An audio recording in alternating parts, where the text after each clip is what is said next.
What's going on, everybody? Welcome back to the Extra Innings Podcast. Your host, Elijah, and we're back today with another episode. Today is Monday, March 23rd. Hopefully you're listening today. If not, you'll be listening on Tuesday, March 24th. We are days away from opening day. Could not be more excited. This is the best time of the year. I'm going to try. This is like, there's always this funny thing, and I was talking to my mom about it the other day, like this flyer that goes around every year where it's like, please excuse whoever for like needing to be absent from work on opening day, because there's just so many. Like, it's epic. Opening day should be a national holiday. I know that's like cringe, but I do believe that like I am literally going to be watching baseball from the minute the first game starts till the minute I close my eyes and go to bed. Opening day is the best. I'm not sure that there's anything better. Maybe, well, no, I don't know if there's anything better. Maybe the first day of postseason baseball with the wild card game starting, that's pretty exciting too, I think. But opening day, just the excitement, the hype of baseball season is really hard to beat. So I've got a couple things today to talk about. We got quite a few topics ranging from, we'll just get it. I'm not even going to say, I'm just going to get into it. I'm just going to go straight into it.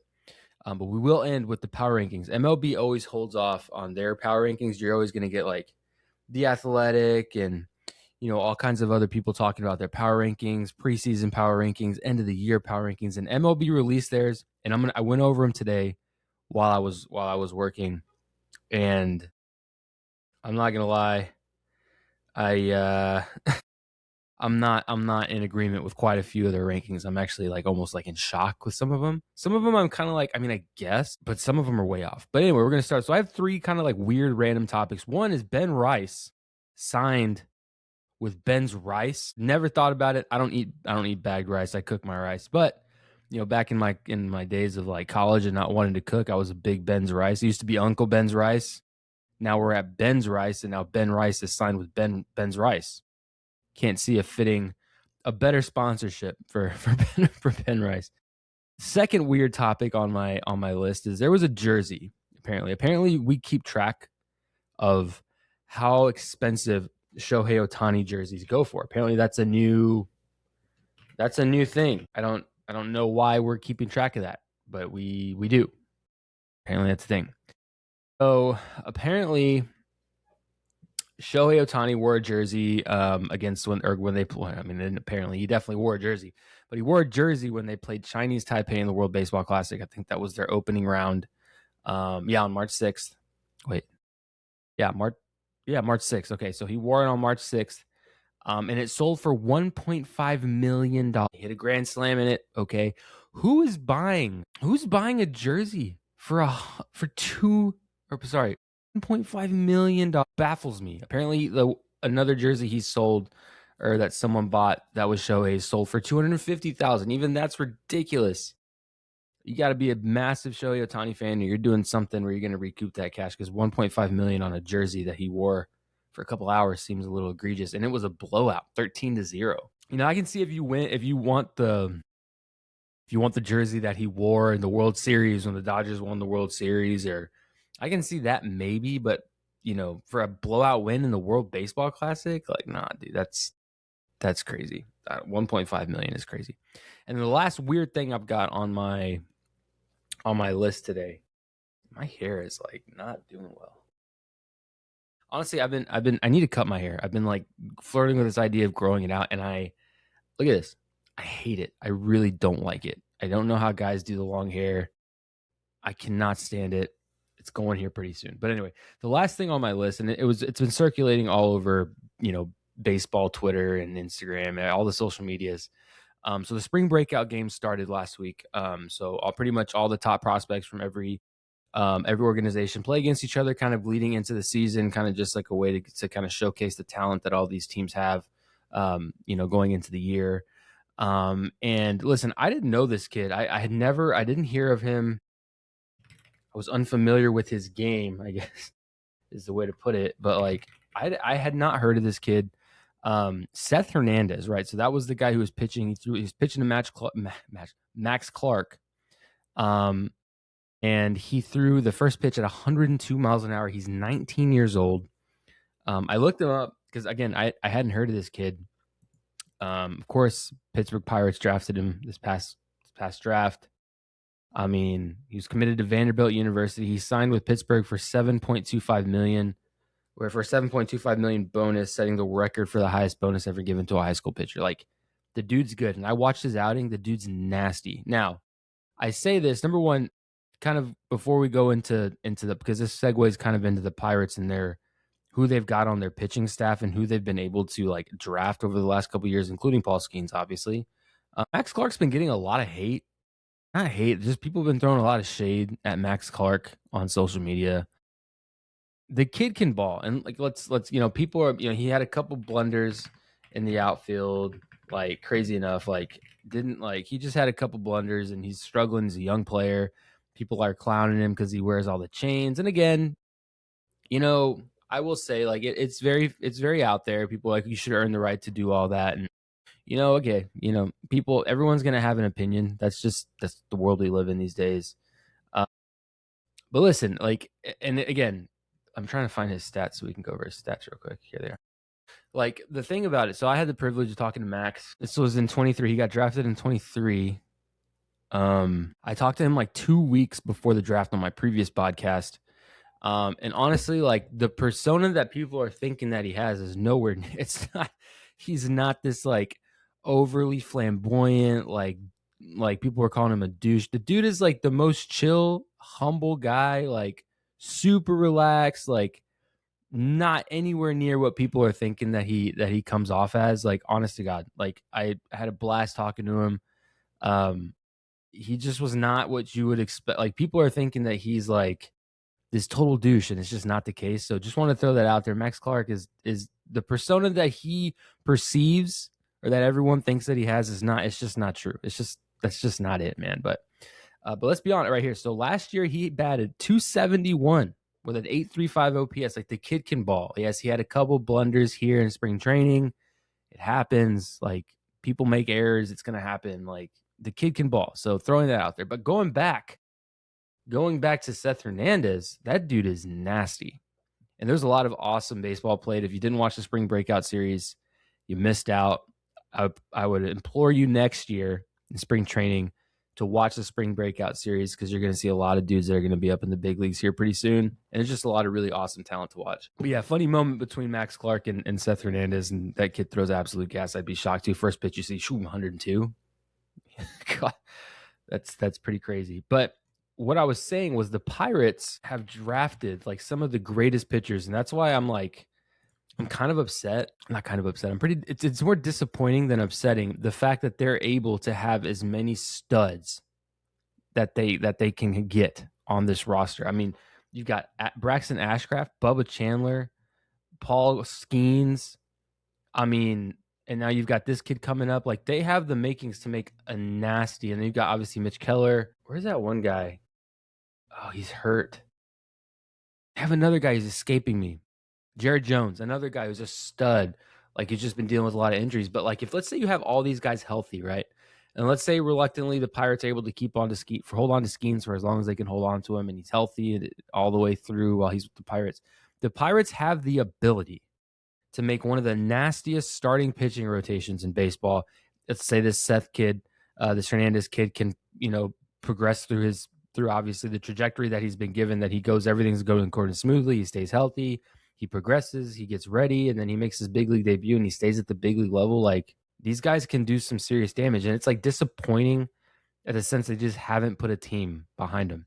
And that leads into my next topic, right? So we're at the time of the year. I made a video today on socials talking about it. I sort of talked about it as well on Saturday with the Christian Campbell situation. So we're at the time of the year, right? So season starts on Wednesday. So a lot of guys are making their last starts of the spring training right now. I'm actually watching. I don't know if this is live actually, but Jesus Luzardo's pitching. But like a lot of guys are making their final starts. I know for sure yesterday, like I was watching the Reds and the Guardians. We saw Williams threw for Cleveland. You saw Lodolo throw. So those are their last starts going into the year.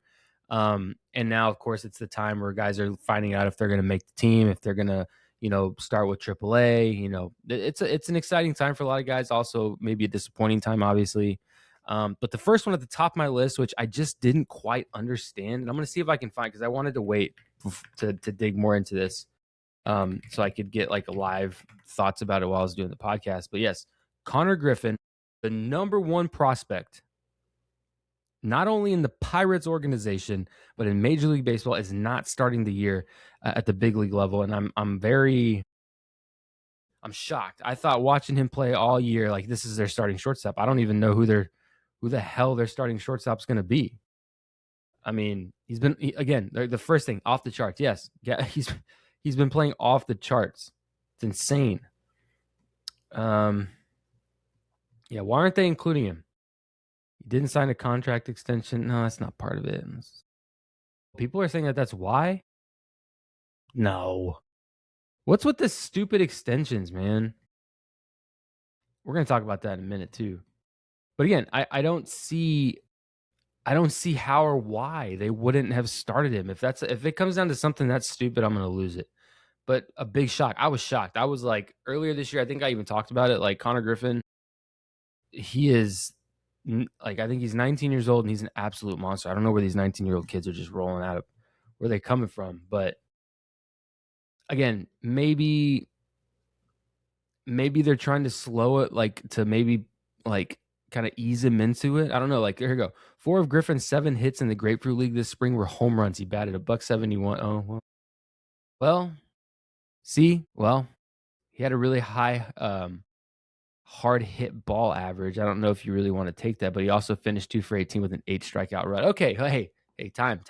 Again, wanted to do this live on the podcast before I drew any real conclusions. Now there you go. So that's concerning. Does he have? Obviously, the kid can play. We know that. But okay, after seeing these stats and I don't. A lot of people take into account the hard hit ball average, like he's smashing balls. Yes, there could probably be some line drives that didn't land, and that goes against your average. That sucks. But the 2 for 18 with an 8 strikeout rut is concerning. A buck 71 and 48 or 46 plate appearances is not great. Only 2 walks, 13 strikeouts. Yeah, maybe not ready. Again, 19 years old. You can show all the promise in the world, and I think that you'd rather have these guys ease into it, grow into the player they're going to be rather than the player they are now. Because yes, these kids are great athletes. But again, putting a kid that's a great athlete who's never had a full experience at the big league level, or maybe has only had a year, maybe even less in minor league ball, thrusting. And that's the thing, like throwing these guys into that world too fast, it kills their confidence. The game speeds up on them.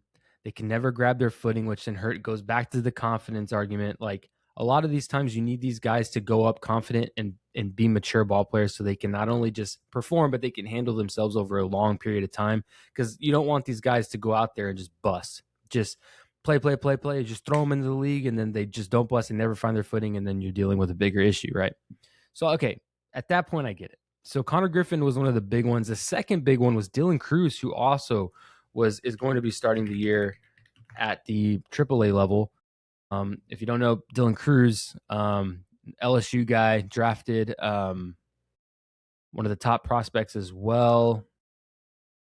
Played a bit last year, if I'm not mistaken. He made his debut, played quite a bit. Let's see, in 2025, he had 293 at bats, so he played a lot. Batted 208, 632, but in spring training, he batted a .03, so really struggled out the gate. He had 3 hits and 29 at bats. That's not great. No home runs, though he had 10 home runs last year in the big leagues. Again, it's just maybe a situational thing. Maybe he's just got to get right. Was just kind of shocking, but a lot of people were also like not surprised. The take I got on it was super 50-50. People were like, oh, saw it coming. Oh, I'm super surprised. I even saw a post that was like, saw it coming, but super surprising.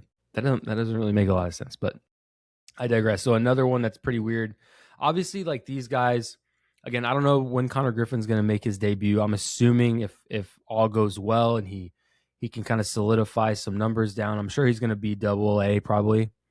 These guys, Dylan Cruz will be in the big leagues at some point this year. I mean, you're not going to use him for 293 at bats last year. He hits 10 bombs in the big leagues in his first real year, and you're not going to use him. Get out of here.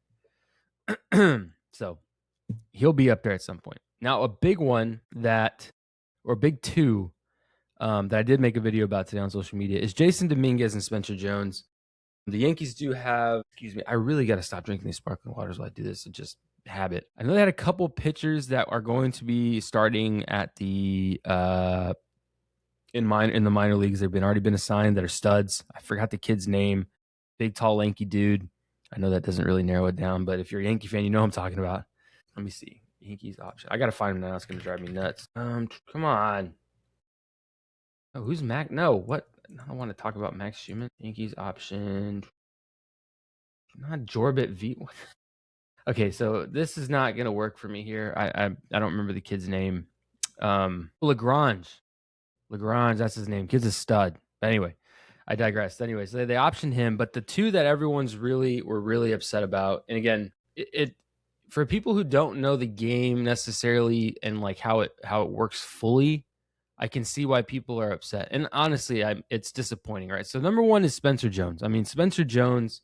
Let's pull up some stats on Spencer Jones. But I mean, Spencer Jones is a stud. He's got that style that his batting stance looks eerily like Shohei. It's crazy. But the kid smashes, man. Like batted 333 in the spring training this year. 24 at bats, 8 hits, 4 bombs. Like the dude rakes. Let's look at his minor league numbers. Oh, okay, we're not gonna have any minor league numbers. So they pulled him up in 23. He batted 333 or 250. But so we've only gotten a lot of sample sizes from him. In 2025, he played 17 games. It's not terrible. But here's the thing, right? Spencer Jones is an outfielder, right? He plays right field. Obviously, we all know who plays right field for the Yankees. So that's your first problem. I think he does play a little bit of first. I know that they've talked about it. I don't know if that's an option. Again, we're going to talk about the other guy as well. But yeah, so the problem with Spencer Jones is this. There's an incredible amount of talent. I think on any other team, he's a big league starter. No questions asked. And I'm sure that I am like 99% sure that there has been asks about him, especially at deadlines, especially at the beginning of the year, offseason. There's no way that no one has asked. But I think the price for him is extremely high. He's 24 years old, still super young. And I think the price is really high for him. And I know the Yankees are sitting here going, okay, we got Giancarlo Stanton, who's nearing the end of his career, where Spencer Jones can easily step into a DH role there, whether that's obviously not next year, but maybe the year after. We don't know how much longer, especially with all the injury, the elbow thing that Stanton's got going on. So there's a whole lot of question marks. It's just not now. It's just not happening now. And then obviously the Yankees just re-signed Bellinger, right? So Bellinger's in left. And then they gave the qualifying offer to Grisham. So you don't know right there. It's another one. Grisham, you don't know how much longer he's going to be here. He signed the qualifying offer, so they know they have him for 2026. After that, you don't know. So that's an easy thing where you could be like, well, we need him in our back pocket in case we lose Grisham the next year, or they don't want to re-sign Grisham because Grisham is very hot and cold. They move Bellinger to center, who he's got history playing center, and then there's a competition between Dominguez and Jones and for left. So there's a lot of different scenarios where he's going to play a role at some point this year. It's just not going to be an everyday guy. There's just too much depth on the Yankees. Same thing kind of goes for Jason Dominguez. Now, Jason Dominguez has been up and down for he was hyped up, the Martian, all this stuff. He's a 5-tool guy. He's got speed, which he does. He can hit the ball. Yes, he can. He hits from both sides. There's a lot of plus, but the defense and the baseball IQ are where I draw the line for Jason Dominguez. It's just not there. He's had some really bad reads in the outfield. Defensively, he hurts you. I've seen a lot of base running errors. He just doesn't seem to necessarily be there when he's needed. And I think that's what's hurt him more, because I don't even think he's done a whole lot. I saw just an error the other day. He just missed a fly ball in the outfield, and you just kind of like, what are you doing, man? So like last year, right, he got 300 at bats, so no slouch by any means. Batted 257, 719 OPS. But again, like people are mad because yes, he rakes, he hits the ball well. It's just the other part. And then again, a guy who's predominantly, if he's played, has played in left field. He's not going to outplay Bellinger. It's just not going to happen. But in the spring, 45 at-bats, 15 hits, 3 home runs, batted .333 as well with a 1 dot. Had a great spring. But again, not a spot for him, right? And here's the deal. People are like, well, like it's just an injustice. It is. But do you want him? Would you rather him sit on the bench and not play at all? Or would you rather him go down to AAA and keep playing? Injury happens, which injuries are inevitable in baseball. It's a long season. These guys will eventually come back up. It's not going to not happen. It's going to happen. So you just kind of have to play the waiting game. It's part of the game. But yes, to wrap up that whole thing, Spencer Jones and Jason Dominguez are both they were both optioned late last week and will be starting the year off in AAA. Ha-Seong Kim for the Dodgers was also optioned. He'll start the year in AAA. It's another situation, man. Shortstop infielder who's not going to play over Mookie Betts, and he's not going to play over Max Muncy, and he's not going to play over whoever they decide to put at second. I thought he was a hot option to put at second base. I guess that's not going to happen. I don't see Miguel Rojas playing much second base, but I get another one that's just really shocking. But another one, just no spot, no room, where especially on these rosters who are superstar packed. And kind of moving away from options, we found out today, or I think it was either late last night or today, Michael Tauchman of the Mets has a meniscus tear, and he's going to miss some time for the Mets. That sucks. Spencer Strider, another blow to the Braves. I don't know how the Braves just have the worst luck. I mean, they have to have some of the worst luck.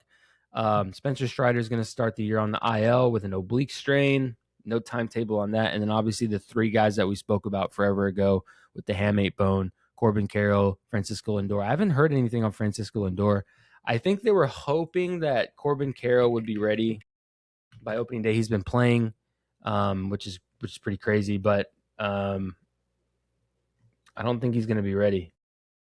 Let's see. Final rosters. Corbin Carroll. Oh, well, maybe he is going to play. I don't know if he'll play, but he'll be on the roster for opening day. I don't know if he's going to play, though. Haven't heard anything on Lindor. I know that Corbin Carroll, it was like super. He's on track to play for them on opening day. That's crazy. So, again, these guys are freaks. Freaks. Broken hand coming back ready to play. I know that I was reading that Corbin Carroll was like doing shit the next day after surgery. Like he was ready to go, which is crazy. But so those guys are going to be questionable whether they're playing or not. They're obviously going to be with the team. So whenever they're pretty much cleared and ready to go, like they're going to be in the lineup. Moving on. So kind of away from options and injuries, we'll move on to another topic. Christopher Sanchez of the Phillies signed a $60 million extension, signs a through 2032. That seems so far away. So they gave him is it 60 million or 107 million? I was told 60 million. Maybe I got that wrong. Let's see. $7 million. Okay, hey, that's pretty damn good. He signed a 20. Hey, I want these damn what are we doing with these pop-ups, bro? The New York Post driving me nuts. After signing a modest $22.5 million extension in the summer of 2024, it didn't take long for the Southpaw Christopher Sanchez to prove he was severely underpaid, which he is. The dude is a workhorse, very much underrated. They agreed to a new extension, it's 6-year, not 60 million. 6-year deal, 107 million guaranteed. Yeah, he was a stud last year. Let's see. Let's look at those stats. Like, he's kind of one of those guys who just quietly will throw 90, 97, 96, 97, and then just destroy you with a 3-pitch mix, like nasty. Last year, 13-5, 2.5 ERA, 32 games pitched, 200 innings. Like, dude. Well deserved. Went this spring, 7 innings, obviously, a 1.29 ERA. Bro, 8 strikeouts in 7 innings. That's pretty damn good. So well deserved. On the topic of extensions, though, John Schneider of the Blue Jays was also extended. Let me see if I can find his length. I didn't see the length on his. John Schneider's net worth. I swear, have you ever typed something in on Google and you just get the weirdest shit? I don't want to know about his wife. I don't want to know hometown, bro. Just bring up his page. That's what I want to see. Jeez, man. And Atkins was Ross Atkins, the GM was extended as well. 2-year contract extension for Schneider. Awesome. Listen, I talked mad shit about the Blue Jays last year. I really did. I talked mad shit about them. Mostly because somebody just got put on the opening day. But anyway, mostly because they beat the shit out of the Yankees and it was just an awful series to watch and just irritated me like watching them. But John Schneider is a fantastic manager all the way through. He knows his team well. He managed the shit out of that postseason, and we all know that last year's postseason was phenomenal between the Dodgers and the Blue Jays. So well deserved, man. He showed. I think he was a little cocky at some points. I'm not gonna lie, he was a little cocky in some instances, but for the most part, John Schneider did a really good job managing, and he's a very good what do you call it? Obviously, I'm going to sound stupid, game manager, but like he manages a game really well, and the pace and the decisions that he made, the pitching decisions, the lineup decisions, like all paid off. Putting Bo Bichette to play second base when he'd never played second base and was battling through an injury, and it all worked out. So he did a really good job managing that squad and making the right lineup to go against the powerhouse that were the Dodgers. So well deserved there for John Schneider. Back on Yankees news, kind of making it back before we get into the meat of this episode, which is a little disappointing. I don't quite know. So Luis Gil did not make the starting rotation. They're going to open with a 4-man rotation. And I don't necessarily blame them for the decision. Let me see. Because out of nowhere, Will Warren shoved. Will Warren had a hell of a spring. But here we go. So Luis Gil, who was, rookie of the year some time ago, obviously missed quite a bit of time for, I don't know what he missed for, actually. I want to say Tommy John, but I may be wrong. I don't think it was Tommy John. Yeah. So he missed 2022 and most of 2023, and he returned in 2020. He returned to have a breakout 2024. Yeah, so he won rookie of the year in 2024. No, he missed for another. What did he miss for? I think it was a lat, maybe high grade lat strain. That's what it was. So he missed quite a bit of time, quite a bit of last year with the lat strain. Then came back and just wasn't the same. Had a lot of command issues, and then those same issues kind of plagued into the spring. He went 2-1 with a 4.66 ERA, 19 innings pitched in the spring, ERA of 4.66. So not great. 2025, he posted a 3.32 ERA in 57 innings. Not great, right? So. Going off of who they're planning, who they're planning on having. Now, here's one thing I didn't necessarily agree with, but I get why. I understand. So they didn't give the starting spot to Gil, but they went ahead and they're going to run with Ryan Weathers, who had a really bad spring. And again, me personally, I'm looking at the numbers. Yes, Ryan Weathers has been great in Miami before they got him, but he posted an 11.68 ERA, had a really, really bad spring, 12 innings. His whip was 211. It's not good. It's not good. It's not good at all. And the fact that maybe like that has to piss off Gil a lot, because I'm just like, hey man, at least I had a 4. This guy rolled out an 11. He went 1-3 with an 11 ERA, so he got absolutely pieced. Now he does throw gas, I guess, and maybe they're looking at the upside. Blake had a lot to do with these decisions, obviously, so it's going to be interesting. But they're going to obviously Max Fried's going to be opening day starter. He's the number 1 until Cole returns, which Cole is looking very promising. They were saying that he was going to return like July. I'm thinking he's back May. I mean, I saw his outing back the other day. He looked damn good. Obviously, number 2 will be Cam Schlittler, who absolutely dominated.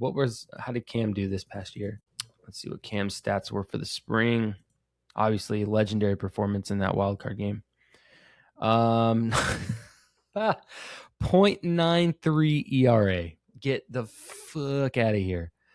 9.2. So yes, Cam Schlittler 100% deserves that number 2 spot. And then Will Warren, like I said, guys, like I had watched, like it just so happened that I watched a lot of Will Warren starts this spring, not intentionally. It just happened that every time I was going to watch a Yankee game or found the time, it was a Will Warren start. He threw 25 innings to a 1.42 ERA, bro. Like Will Warren, and people are really worried about Will Warren. I'm not worried about Warren. I'm more worried about Weathers, because this is nasty. People are like, oh, Will Warren's going to go out there and throw batting practice. Yes, last year, anytime Will Warren took the mound, you're just like, Jesus. Just make it stop, because he was throwing BP up there. But 1.42 ERA in 25 innings is no slouch, man. Like, I'm excited to see if he can carry that through, because that would be like clutch as hell for the Yankees while they're waiting for these guys to get back. I think they said that Rodon would be late April, early May. Maybe wrong on that. Don't quote me. And then you'll have Cole back. And then once they get Cole, they'll have Cole, Rodon, Fried, Schlittler, and Warren. That's a disgusting 5-man rotation. I think they're only going to roll out the 4 for a little bit, just because of the way they're scheduled and the off days works. It's going to work in their favor where they can roll out a 4-man rotation. So we're going to see how that goes. I'm excited, man. I'm so pumped for opening day. You guys have no idea, and I'm sure you guys are too. If you listen to this, you like baseball, so I'm sure you're pumped too. But now to the meat of this episode. I don't want the top prospect. I swear to God, Google's just not my friend today, guys. Not my friend. Give me the news. All right, here we go. No, I don't want the stat leaders. All right, here we go. So obviously it's got all 30 teams ranked. So I'm going to roll through all 30. I'm not going to talk about all 30 because a lot of these are self-explanatory on why they are where they are. Once you get to top 20, I start having some disagreements. In fact, I have a lot of disagreements. So at number 30, we have the Rockies. No disagreement there. At 29, we have the Nationals, who were previously ranked at 29. And remember, this is MLB, so this isn't the Athletic. I like to go through the Athletic. I think a couple days ago, I kind of compiled an average. Well, not a couple. I think this is like probably in January. I compiled an average of what I was seeing from all of them, and then kind of compared it to what I did mentally. Not an MLB. So MLB does theirs very sporadically. We're days away. They're going to release theirs now, and it's garbage. Hot garbage. So the Nationals are at 29. They had them previously ranked at 29. The Twins are at 25. Again, all 3 of these teams are just not in a good spot. The Nats haven't been anything since 19. The Rockies are continuing to just try to make it, just try to do whatever they can to just at least be a little bit competitive. The Twins, saying that the Twins, we should have all known after the deadline, the Twins are not going to be doing much of anything. They sold the entire team basically. Anyone that was worth something is gone. Anybody who was relatively good at baseball is gone, and then they didn't sign anyone. All they got is Byron Buxton. So that's an interesting take. 27, the Angels. Trout looks great. He's had a great, let's look at Trout stuff real quick, just out of curiosity. Oh, Mike Trout. He's healthy. He looks good. Spring training, he's batting 289, 778. Mike Trout. But he is all they got. And a decent rotation, I guess, if you want to tell them that. The White Sox are at 26. Nothing to talk about there. The Cardinals, who are, when I said earlier someone got pulled up, yeah, so J.J. Weatherholt is going to break camp with the team. Just got that literally right now. Crazy. So the Cardinals are at 27. They wanted to make room, which is why they wanted Nolan Arenado out. They were trying to make room for their young guys, which, hey, at least they're making good on what they said they were going to do. So we'll see how that plays out. Bold move. Marlins at 24, Rays at 22. The Rays are kind of a sleeper, I think. They got Junior Caminero. I'm literally watching them now. I don't know. We're just going to leave it at that. I don't know. I don't know. The Athletics, I think, are too low. 22, the Athletics have some dudes, man. The Athletics might be the team that shock you. Nick Kurtz. What's the shortstop's name? Jacob Wilson. They got obviously Rooker. Their pitching is not horrible. I mean, they may be a sleeper pick, dude. They may be a wild card entry. I don't know, man. They got some electricity over there. I think 22 is a little low. It's a little low. Let's see what they said. Pitching is, well, not so hot. Luis Severino just came out and shoved in a big-ass game against the U.S. and had a lot of life on all of his pitches. That's not just hot. It's just, come on. But they're legitimately be named. Yeah, no more exciting team to see. I'm pumped. I'm going to watch the Mays games. Like, come on, man. Pirates, yeah. Pirates at 21. Skeens is the attraction every 5th day, but there's an opportunity for the Pirates who have a strong pitching staff. Yeah, interesting. The Reds, one of these seasons, Ellie De La Cruz is going to have the season. I feel like they say that every year. Ellie De La Cruz is going to do this. Do it. Do it. All the skill, all the talent in the world. Do it. Do it. One of these seasons. I've seen that so many times. Do it, bro. Do it. What are we waiting for? Unfortunately, yes, Hunter Green's going to start the season. And that's the thing. So the Reds are one of those sneaky teams. Obviously, we saw them last year sneak their way into the postseason in that whole massive race between them, the Diamondbacks, and I think the Mets. And they were the ones that snuck in and then got swept by them. Unfortunate draw for them to sneak their way into the postseason and then draw the Dodgers right immediately. It was just unfortunate. Then they got swept. But yeah, they're going to start the year with Hunter Green on the IL, but their pitching staff should be fine without him. I think they're going to be okay until they get him back. But yeah, if Ellie De La Cruz can be the superstar that everyone is touting him to be, they got enough pieces. They got Brian Hayes, good pitching staff, Sal Stewart. What's that other guy?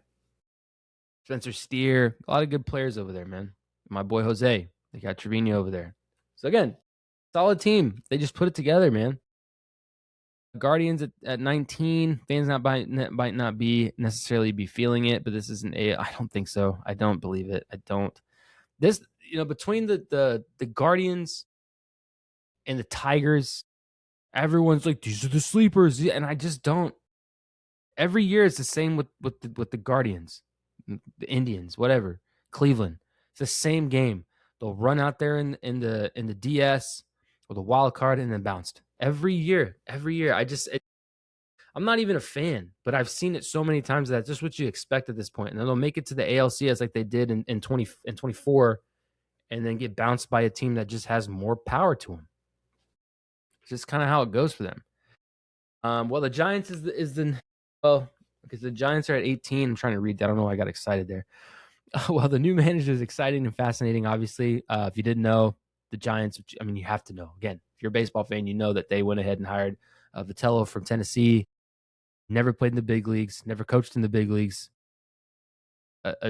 Buster Posey really went out on a limb. We're going to see how it pays off. But they have a full season of Devers. They got a decent staff. Logan Webb leading it.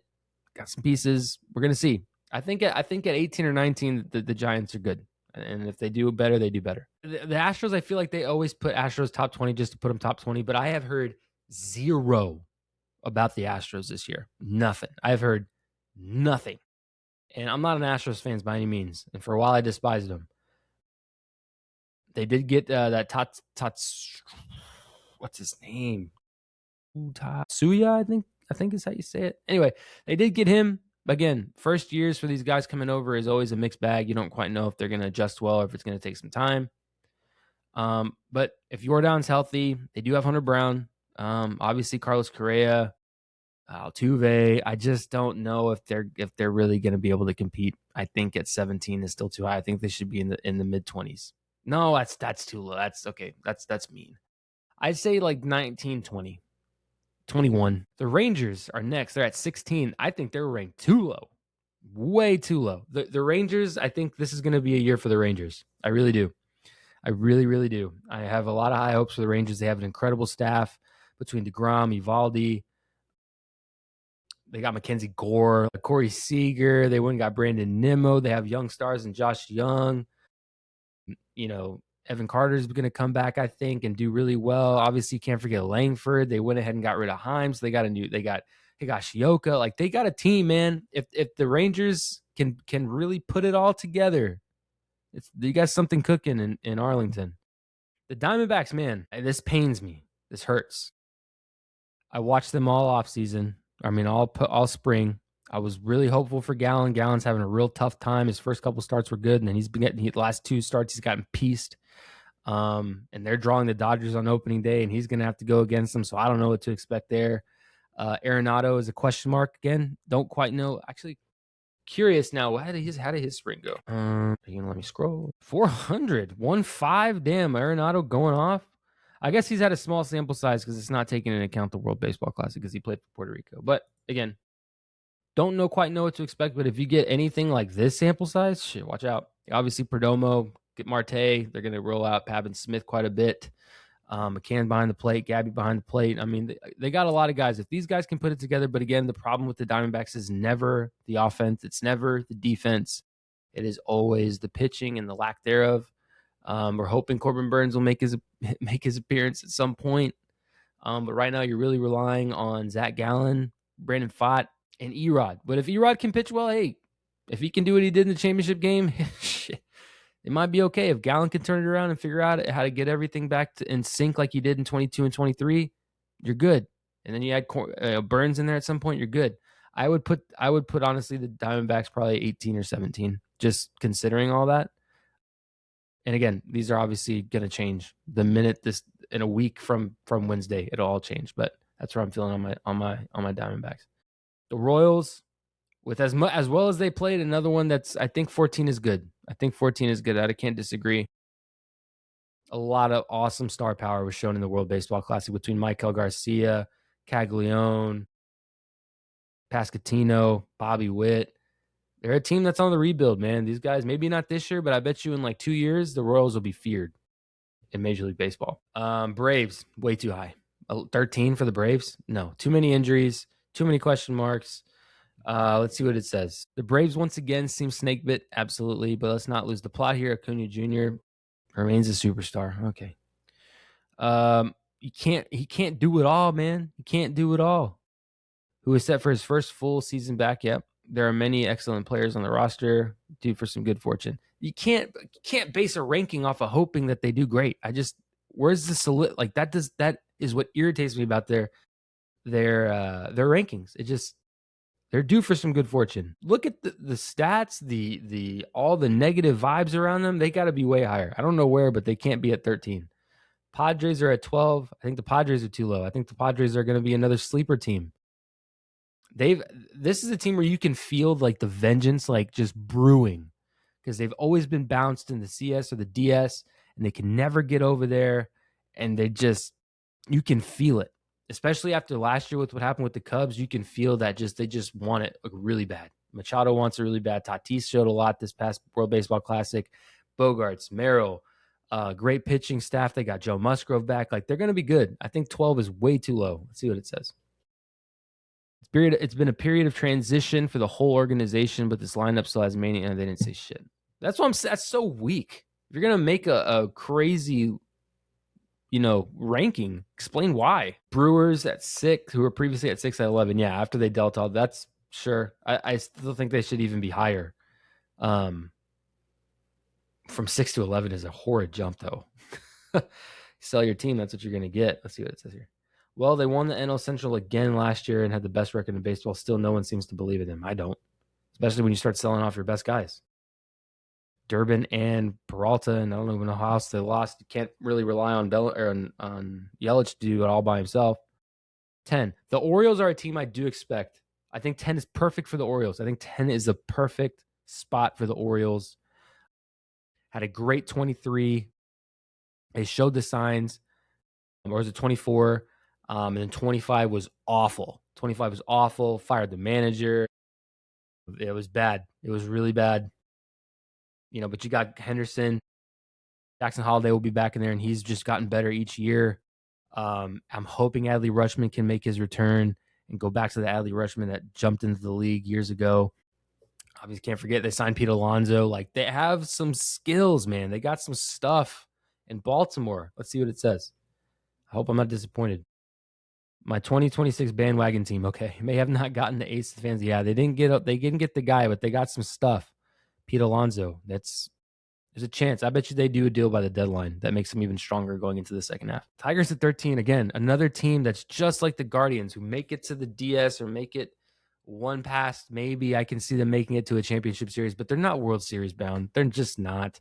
They have a decent rotation with obviously Skubal and Verlander. Again, Verlander is a back-end guy, the last guy in your rotation. You got Skubal. But their offense is just so forgettable. Riley Green, that's all I can think of. And that's like, I'm watching baseball every day, and that's all I can think of. That should tell you, like, their offense is so minuscule that how can you rank them 9? They didn't really get any better besides adding Framber. What about the offense? Nope. Disagree. All right. 8, we have the Cubs, who were previously ranked 10. Okay. Decent pitching, decent offense. They added Bregman, who was a big piece. Yeah, I can see that one. The Red Sox are ranked too high. The Rank Sox should be 5 or 4 or 5. At least one higher. Put them at 6, man. these guys are going to be scary. Their pitching rotation, their offense. As a Yankee fan, I do not want to see Boston in another wild card series. I don't want to see them in a wild card series because they will beat the shit out of the Yankees, I think, when push comes to shove. If the Yankees can't show that they got it, man, because between Duran, Roman Anthony, Wilyer Abreu, and then their pitching staff, Crochet, Suarez, Gray. I'm pumped to watch some Red Sox baseball, man. I got a hoodie on the way. So say what you will. Phillies, okay. I really I'm a Diamondbacks fan. I'm partially a Red Sox fan because my brother lives in Boston and I've been over there so many times and I fall in love with the city. So part of my heart has Boston in it. If you could split me 3 ways, it'd be Diamondbacks, Red Sox, Yankees. I've even got an old school Poppy jersey. Like I'm a Red Sox fan. Sadly, like my heart used to be split in 2. But there's not a team. If the Phillies made a run for the World Series and won it, I would not be mad. Because they are the team that they have all the pieces. They have all the talent that they could need to win it, and they just don't. And Harper deserves a World Series, man. Harper deserves it.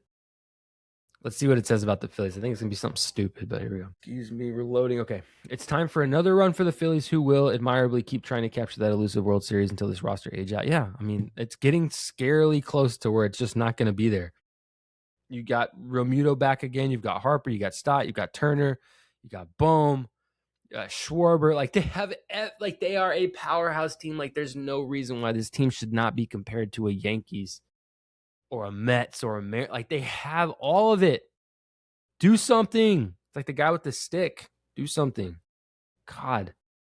Mets ranked way too high. I love the Mets.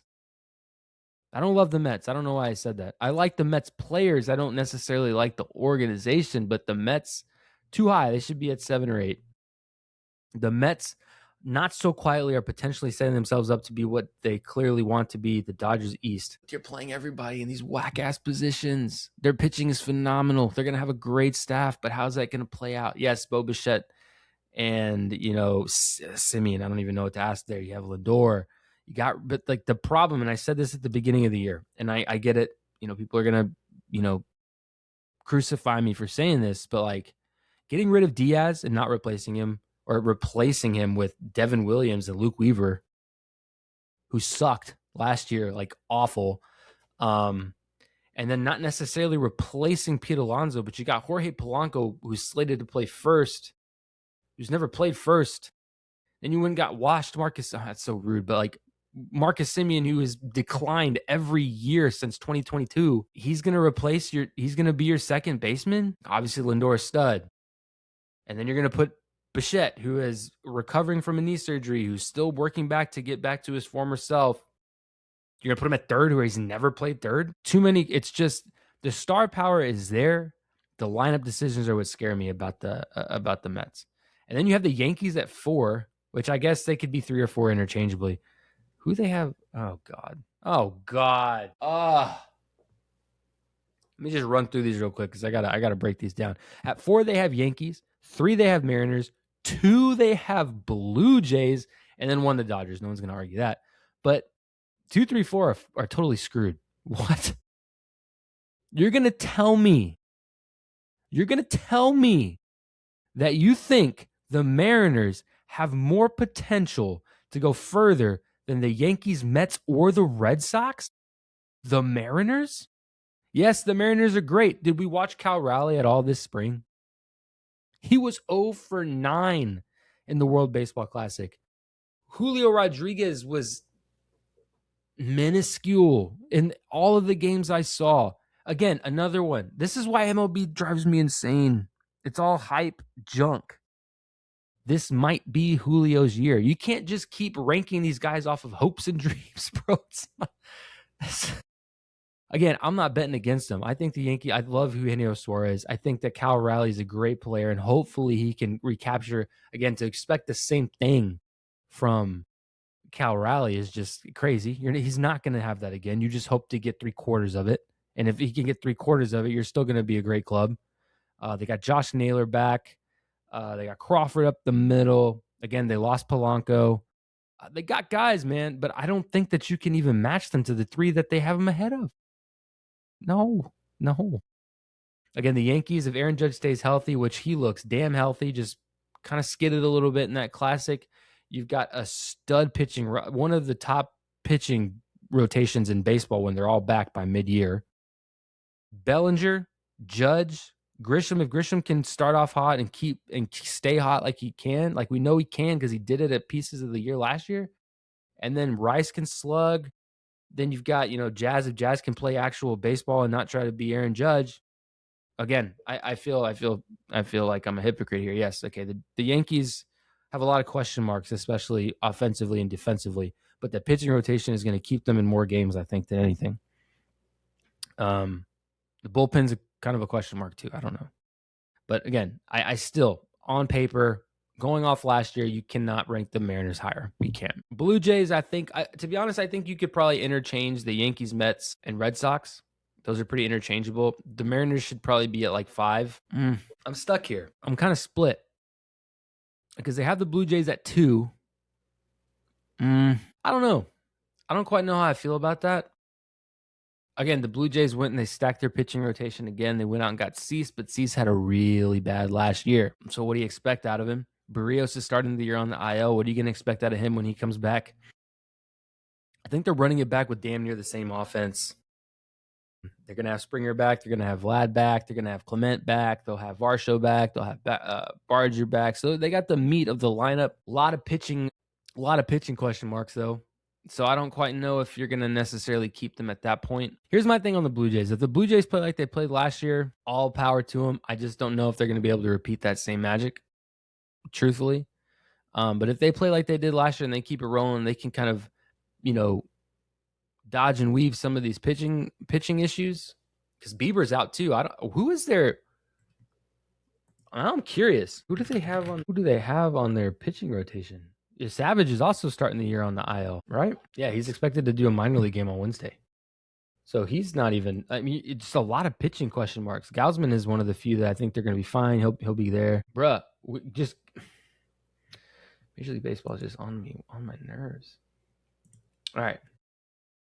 Bastardo, Fluharty, Hoffman, Brandon Little, Miles, Nance, Ponce, Tyler. Oh, Tyler Rogers. Okay, I forgot about Rogers. They got Rogers. I forgot about that. So when healthy, Varlin, but when healthy, they do have a great rotation. But there's just a lot of question marks right now. Where if you're going to base it on all the question marks of the Yankees, they should be lower by default. But I don't know, man. And again, a lot of people are going to have ups and downs on the top 10. Everyone's going to fluctuate on the top 10. Everyone can come up with a different thing. I think we can all say, number one, I'm not going to talk about the Dodgers. We all know who's on the Dodgers. They're running it back with basically the same lineup, and they added more. They had Kyle Tucker. Why do you need to talk about the Dodgers? We're not going to talk about Dodgers. But I think 2 to 10, everyone's going to have conflicting ideas and thoughts and reasonings. I get mad. I get mad at the MLB rankings because a lot of times they're like, if Ellie De La Cruz has the year one of these seasons, can't rank on that. You can't rank on that because he hasn't. He's had great years, sure, but he hasn't had these years we're expecting. Might be Julio's year. It might be anybody's year. Anyone can come out and have a year, and then what? You raise your rankings for one guy? Come on, man. That's what irritates me more than anything. It's let's sit back, let's look at the analytics. How you guys published this today. So you had all spring to watch players and be like, wow, this guy's a breakout guy. Hey, that's a wild card there. Hey, maybe this guy's looking like he's gonna do something this year. Hey, this guy looks flat. I don't know. No ball, man. Watch it and again, these are tailored specifically to who's got the most, I think, hype behind them. And I get it, whatever, but that's irritating, especially when it's coming from MajorLeagueBaseball.com. But that's their power rankings. I'm going to run through it one more time real quick, 1 through 30. Let's see. So we got the Rockies at 30, Nationals at 29, Twins at 28, Angels at 27, the White Sox at 26, Cardinals at 25, Marlins at 24, Rays at 23, Athletics at 22. The Athletics are criminally low. Pirates at 23, Reds at 20, Guardians at 19, Giants at 18, Astros at 17, too high. Rangers too low at 16. Diamondbacks 15. I think that's appropriate. Maybe they should be a little bit higher. Royals at 14. Braves at 13. Way too high. Padres at 12. Too low. Brewers 11. Orioles at 10. Sorry, Braves are at 13. Padres are at 12. Brewers are at 11. Orioles at 10. Tigers at 9. Cubs at 8. Red Sox at 7. That's criminally low. Phillies at 6. Mets at 5. Too high. 4 Yankees, 3 Mariners, 2 Jays, 1 Dodgers. Issues with a lot of these now that I'm going back through it again. But it is what it is. I'm more excited. They can think whatever they want. We got ball. Baseball season is here, starting in 2 days on Wednesday. I'm excited. I'm pumped. I can't wait. But that's all we got for today, guys. Again, if you disagree with this as much as I do, please let me know in the comments what you guys think on YouTube. Can you comment on Spotify? I don't even know. If you can, let me know, because some of these are ridiculous. Some of these are so bad. But yeah, guys, thank you so much for listening. If you're still here, I appreciate it. I'm posting videos just about every day on Instagram and TikTok, so be sure to check that out. I'm not a fan of TikTok, but I'm posting on there because everyone's like, I should be. So I am. I'm back. I'm on TikTok. So be sure to follow on TikTok, Instagram. I'm always tweeting baseball stuff on Twitter. And then obviously here on YouTube, I got shorts as well. So be sure to like, subscribe, all that junk. You know it. But yeah, guys, thank you so much. And we will catch you guys in the next episode.